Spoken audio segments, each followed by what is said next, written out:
इस समय मैं अपना परिवार सहेजने में फंसा हुआ हूँ। दिवाली के पहले बहुत बड़ी घटना हमारे परिवार में घटित थी। अब इस समय हमारे बिटिया की शादी भी है 25 नवंबर को। तो ये सही बात है कि महनौर विधानसभा मेरा परिवार है, मैं शुरू से कहता आया, लेकिन इस समय मैं अपना परिवार सहेजने में व्यस्त हूँ। तो कोई त्रुटि हो जाए मुझसे, कोई गलती हो जाए तो उसकी क्षमा करिएगा। आज पूरा भारत सरदार पटेल जी की जयंती, ये 150 वर्ष पूरे होने पर धूमधाम से हर्षोल्लास से मना रहा है। लौह पुरुष सरदार पटेल जी के बारे में हमारे पूर्व वक्तागण ने बहुत अच्छी अच्छी बातें बताई। ये सही बात है कि आजादी के पहले हमारा देश छोटी छोटी रियासतों में बटा हुआ था। 565 रियासतें थी और उनको एक करके अखंड भारत बनाया। सरदार पटेल जी आजादी दिलाने में भी उन्होंने लड़ाई लड़ी। हमको आजादी दिलाने में वो स्वतंत्रता सेनानी भी थे। उन्होंने कई आंदोलन किए और जब वो भारत देश आजाद हुआ तो भारत देश के पहले उप प्रधानमंत्री बने, वो पहले गृह मंत्री बने। उन्होंने ऐसा काम किया कि सदियों तक उनका नाम अमर रहेगा और हम लोग उनको याद करेंगे।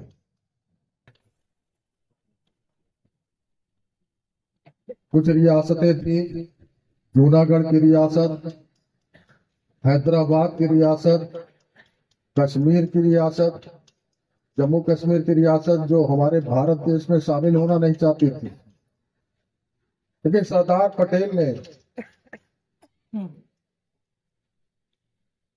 उनको प्रयास करके अपने भारत देश में शामिल कराया। हम उनको लौह पुरुष कहते हैं। लेकिन जिस पार्टी में वो थे, कांग्रेस पार्टी में, उस पार्टी ने उनको सम्मान नहीं दिया। उनके स्वर्गवास होने के 40 वर्ष बाद भारत रत्न का पुरस्कार उनको प्राप्त हुआ। तो उन्होंने ऐसे ऐतिहासिक काम किए कि वो हमारे बीच अमर रहे। बाकी सब पार्टियां, विपक्ष की जितनी पार्टियां हैं, मैं नाम नहीं लूंगा, सिर्फ उनके नाम से वोट लेती हैं।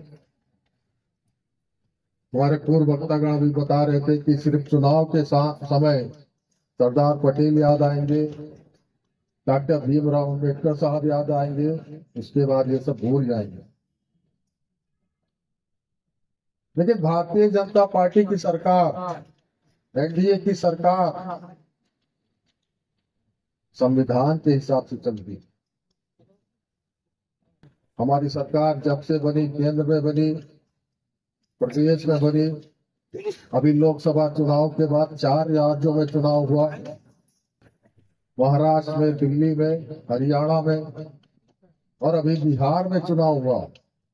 तो भारतीय जनता पार्टी की पूर्ण बहुमत की सरकार बनी। तो जनता का प्रेम है, जनता जानती है कि कौन सरदार पटेल जी के नाम से, कौन डॉक्टर भीमराव अम्बेडकर जी के नाम से उनसे वोट लेता है, ठगता है।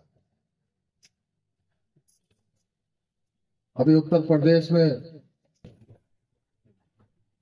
कुछ पार्टियां पीडीए का नाम लेती हैं,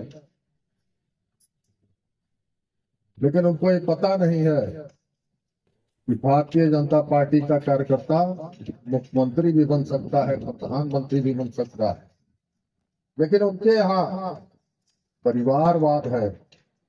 यदि आप किसी को चुन के विधायक सांसद बनाते हैं तो मुख्यमंत्री कौन बनेगा वो सबको पता है। तो मैं ज्यादा समय नहीं लूंगा, काफी विलम्ब हो चुका है। आदरणीय मुख्यमंत्री जी काफी दूर से आए हैं। एक विषय और है, इस समय SIR मतदाता सूची का पुनरीक्षण का